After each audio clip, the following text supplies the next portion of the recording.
Hey everybody, Mike with Games Play Badly, and today on Session 0, I have Ben, who is actually the showrunner for a Comic-Con in Des Moines, Iowa. It's called Des Moines Con, and we had a really good conversation. I didn't know all these things were going on behind the scenes and how much work goes into this, so hopefully you enjoy this interview. I also have my Gemmed Firefly shirt on.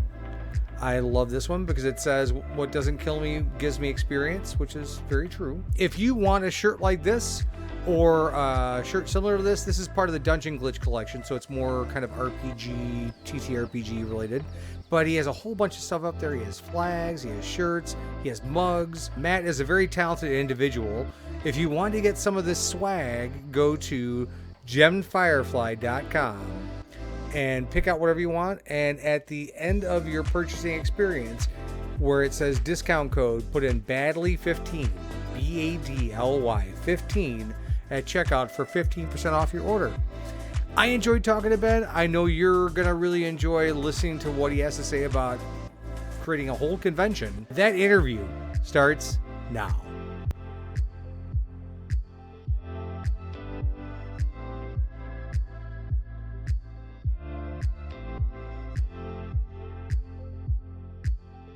Hey Ben, how are you? I'm good. Thanks for coming on the show. This is something that's unique. We've never interviewed anyone that is doing something like what you're doing, which is Des Moines Con 2022. Yeah, it's a brand new show, and I'm really hyped to. So now this isn't your first rodeo. No, so I've been running conventions, comic book conventions for over 10 years now. You know, we did Twin Cities Con in Minnesota just in the fall last year. And I've got probably 7 cons that I'm running in 2022. Oh my goodness, you're a busy guy. Yeah, it's crazy. So from the standpoint of Des Moines Con, obviously it's in Des Moines, Iowa.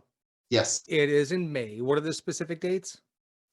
The specific dates are May 21st and 22nd. It's in downtown Des Moines. It's at the Iowa Events Center, which is like the Arena Convention Center complex. I am going with family members because we love conventions, and we went to GenCon last year, and as soon as we heard this was coming up and it was kind of equidistant between us in Illinois and our Iowa family, we were like, we have to do it. So why don't you explain to me what's going to be your con? Yeah, so this is like I said, a brand new show. We're going to have an exhibit hall with lots of dealers, tabletop gaming. We're going to have some cool celebrities there. We've got an artist alley, and then we're going to have programming running all day, both days. Hopefully 3 or 4 rooms of programming. I'm still working out exactly how many we have. Right. Yeah. I mean, you got a little bit of time to plan and make changes and things like that. What are the challenges when it comes to setting up and running a convention? So, well, it's extremely stressful to run a convention in general. For a first-time show, there's some kind of unique challenges. Like, you know, we don't have like an in with the kind of the exhibitors on the circuit in the area. We have a few of our Twin Cities Con exhibitors are excited to come to Des Moines. Some of our exhibitors from our Florida show are excited to come up because they just like working with us. And, you know, we talked to some local people in Des Moines also. So that's a challenge, just to kind of figure out where your exhibitors are going to come from when you've never done it before in a certain venue. You know, marketing in a new area, it's all new. Everything is brand new. So you're starting from scratch.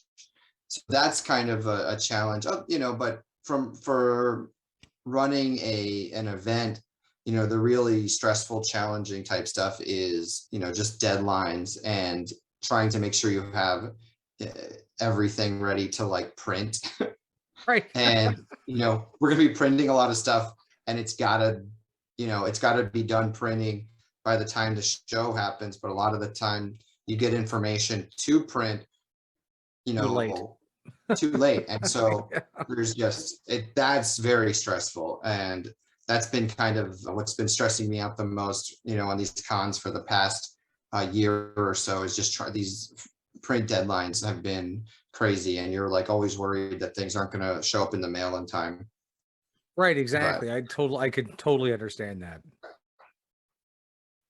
So from the standpoint of, I know that everything is still forming. I mean, we're talking relatively early. So this is the Yeah. beginning of February. There's a lot that can change. There's a lot of guests that can book. But from the standpoint of what you have right now, can you give me a little inside scoop? Oh, heck yeah. So absolutely, we've got more guests that will be announced. I don't know how many exactly, but we're working on it. But right now, the big thing that everybody wants to know is like what celebrities are coming. So for us, we've got Kel Mitchell from, he's from All That, from Good Burger. He was on Dancing with the Stars. Mystery Kel Men. is awesome. He's in Mystery Men. Oh my Yep. gosh. Don't get me started about Mystery Men. That's like One of my favorites.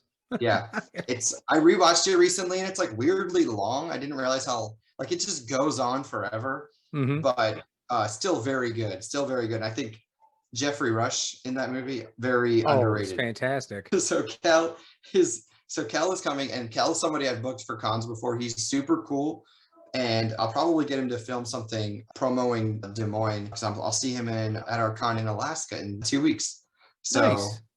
So that'll be cool. He'll take it to Alaska and Des Moines this year. It's going to be interesting. Wow, you're jet setting. Yeah, well, we've got cons everywhere. We got Austin St. John, who was the original Red Power Ranger, and huge deal. Power Rangers is such a big deal to the fan community in general, to the nerd community. So having Austin, basically every time I start a new show, we pretty much bring Austin out for the first year, and he's like huge, and everybody it like gives some legitimacy to our event to have such a big deal out there.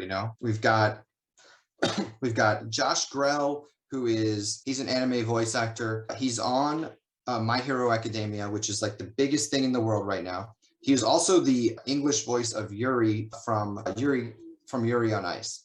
Oh wow! Which is, maybe until My Hero kind of blew up, Yuri on Ice was the biggest thing. And we've got Aaron Dismuke, Austin Tyndall, and Emily Neves, who are also anime voice actors. And they're all on numerous shows, but anime is at this point, like I didn't used to book a lot of anime voice actors, but at this point I think anime is mainstream, and so we just kind of go with that. We bring anime into the fold as another one of the nerd things, right? And then and then we just booked Raphael Sabarge, he was on Once Upon a Time. He also does a lot of voices on video games. He's in Mass Effect, and he's really cool. And we booked him for other cons before. He's super nice. And then I'm working on more comic book creators, but we've got Dan Parent coming in, and he's like one of the main Archie artists. He's amazing, and just I'm always super happy to have him at a con. I've always wanted to ask this question. So from the standpoint of cons go, are there people you won't book anymore because of conduct? Or yeah, I mean, I'm not going to name any names. No names, but I mean, I'm just curious if it ever happens. You could maybe Google a few people who might have been like arrested at cons or had gotten into trouble at cons, and put two and two together about why you might never see them at my con. But that's just something. That's something that has happened. So you can kind of do that, or if somebody is said some things that were incredibly divisive or hateful, we probably wouldn't invite them to the con. Right. Well, yeah, it's probably a smart idea. I mean, from the standpoint of being a con runner, is there like a kind of a sorority or a group of people where you guys can kind of communicate internally between each other? Yeah, I mean there aren't that many people that do what I do. There aren't a lot of independent convention promoters who book celebrities and run events of 5,000 to 10,000 plus people. There's just not a lot of people who do it. So I mean, I kind of know most of the people in the business. We definitely talk about things. And then there's I think there's a Facebook group for people who I think there's a Facebook group, but I don't know how much use it gets. but it's it's one of those things where we just kind of talk to each other, and if something kind of goes down behind the scenes at another con, I'll probably hear about it before too long. Yeah, I'm sure. So from the standpoint of we're gonna have some celebrities there for meet and greets and signings and pictures and stuff like that. You're gonna have some amazing artists there. I know that for a fact. Now my community is more geared toward gaming. So what are you going to do on the gaming side of things?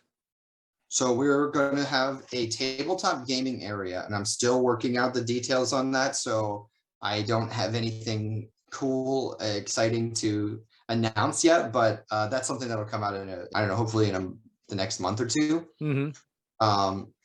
And then, but we will have, I've already put it on the floor plan. We'll have a big gaming area where people can, there'll be some gaming, open gaming, and then hopefully we'll have somebody with a game library and maybe putting on some tournaments and things like that. From a video gaming standpoint, I don't think we're going to have space for video gaming in year one.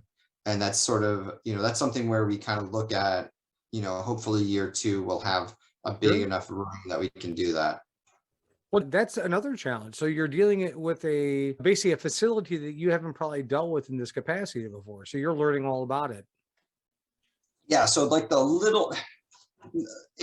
this venue is awesome. And the Iowa Event Center and Hy-Vee Hall in particular, they're very, they're very similar to other convention centers, which makes things really easy for me. And they're really easy to work with. And so that in that aspect, it's not that difficult, but like the little nuances and the little things that every venue has that are kind of particular to that venue, we don't know yet. Right. And so, a lot of that stuff we're going to learn on like day one as people start filing in, like, oh, people come from over there or not over there. Okay, right. Well, those types of little things, but I don't think it's going to be anything that's a really big deal. It's just going to be kind of like, okay, we learned how to do this. Like everything was fine, but we learned how to do it better for next time. Right. I think exactly. That's kind of what we'll do. Yeah. Right. But, I mean, your first time through, I mean, you're going to learn everything you need to know for the next year. So make everything even smoother. But as far as the actual space, it's a big rectangle, which is awesome. So we don't need to do anything too fancy. It's going to have a bunch of booths in it. It's going to have some celebrities in it. It's going to have a tabletop gaming area. It'll probably have a concessions area where you can buy some food and stuff. And then we'll have some rooms on the outside, I believe downstairs from where we're going to be, that will have like the panels and things like that. Nice. So I'm super excited because we really enjoyed GenCon, and I hadn't been to GenCon. My husband and I went, and we went to GenCon together in 1999. And so it had been quite a while since we've been to a con, and especially during times of COVID. It was a really dicey proposition whether it was actually going to happen. I've never actually been to a Comic-Con. Can you believe that? So you've been to GenCon though? Yes, I've been to GenCon. Okay. I've been to Star Trek conventions, Live Long and Prosper, but I have never actually been to a legit Comic-Con. Tell me what you think differentiates what you're, because you're probably focusing on more the artwork of all the artists that come through, and now anime is a huge portion of that too. So now I understand why you have all the voice actors. How do you think this, for somebody who's been to GenCon, how's this a little bit different? Yeah, so GenCon, it's definitely, I mean, GenCon's so huge, so we're definitely smaller in scale. Sure. But we're kind of like, if GenCon was just about the exhibit hall and had some really cool celebrities from TV and movies, and then GenCon is, but that's such a small part of GenCon, but they have such a big exhibit hall. We're the majority of our show is one big room, and so you kind of come in, you check out all the dealers, you meet the celebrities, you look through the artist alley and see, I don't even know what our artist alley is going to look like. We've sold a number of artist alley tables already. So I kind of have an idea of some of the people who are going to be there, but that's always my favorite part, is just seeing all the different artists. And I feel like every con I've ever been to, I found some new artist that I had never seen before, who was just awesome. And I'm like, this is so cool. I have to, follow you on Instagram. I got to, buy something from them, maybe commission something from them. I feel like that's, for me personally, that's kind of what I like out of attending a con, putting on a con. I love the artist alley. And so, that's really cool. And then, but it's one big room with exhibitors, with artists, with celebrities. At least for year one, our tabletop gaming area is going to be in that main room also. And then we'll have programming outside in breakout rooms, and that's kind of where you can do your Q&As with the celebrities, where the costume contest will take place. We'll have a number of other like discussion panels about random stuff. And so that's that's kind of the other part of it. And the cool thing about our con that is going to be very similar to Gen Con is in the sense that everybody makes their own agenda. Everybody does their own thing. No two people are going to have the same con from, start to finish. You might show up at noon on Saturday. You might go to 2 or 3 panels. You might walk through the exhibit hall. You might be drawn to booths that sell statues or, Pokemon trading cards, and you might want to go talk to some anime voice actors, and then you might leave, as the show winds down at the end of the day. Somebody else might, they might come in, they might line up 30 minutes before the show, before the doors open, so they can be the first ones in to get in line to meet, Kel Mitchell. And then, then they'll go, maybe walk around the exhibit floor after they, meet a few celebrities, and then maybe they'll go to the costume contest at the end of the day, but Sure. everybody is going to do something completely different from everybody else at the show. And that's one of the coolest things about this kind of show. There are other shows there's other, conventions that are much more specific to one sort of thing. Like you said, you went to a Star Trek convention. So a Star Trek convention is probably a lot more like, okay, everybody meets these celebrities. Everybody, wants to go see the celebrities Q&As.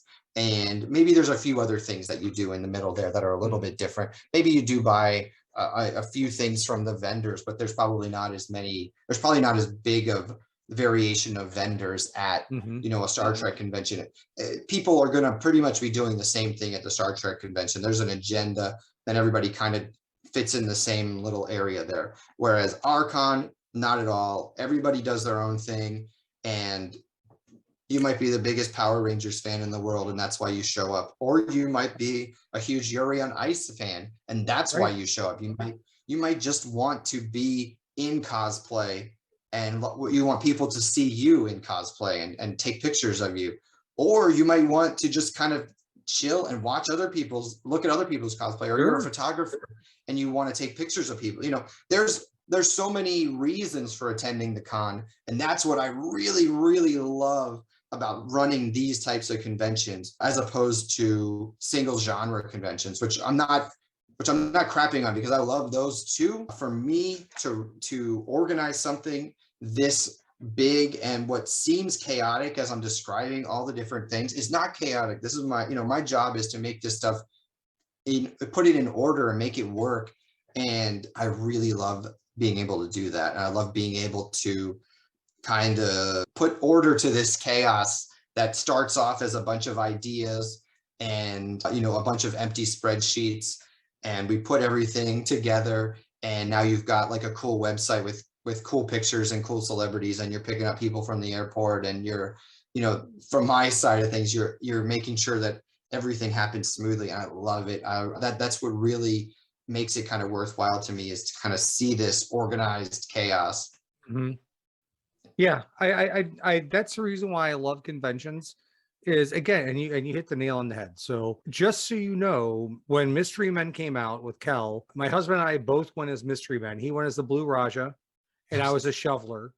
And then we called a friend of ours. We're like, we're going to go as Mystery Men. Do you want to join us? And she's like, sure. So she came as the bowler. So that picture is probably right around here somewhere. And I was much younger and had much more hair. But I mean, that's the reason why I love these conventions, because you can go and see people specifically you want to meet. So I'm looking forward to it. I'm not sure if I don the shoveler outfit again. It was kind of tied together with this amazing jacket that I bought from a thrift store, and somebody stole it from me. I'm not sure if I can recreate it appropriately. So I'm really looking forward to the convention. How do people get more information on the convention? Yes. So everything's on our website. It's DesMoinesCon.com, DesMoinesCon.com. And, we also have Facebook, Twitter, Instagram, probably going to start a TikTok soon, because you kind of have to, that's going to be that's the next thing. I'm on TikTok more than I'm on anything else anyway. So I feel like the business should be too. But, DesMoinesCon.com is the way to go. We make all of our announcements on social media. So whether it's, Twitter, Instagram, Facebook, if you follow us, put notifications on or whatever. That way, when we announce more guests or anything cool, you'll be the first to know. Yeah, that's actually how I contact. Well, actually, I tagged Des Moines Con because I was like, all my friends were going, so I was like super excited. And I had posted out there, hey, why don't we do an interview? And here we are. I will have all the links to everything down below for all the social media accounts and the website.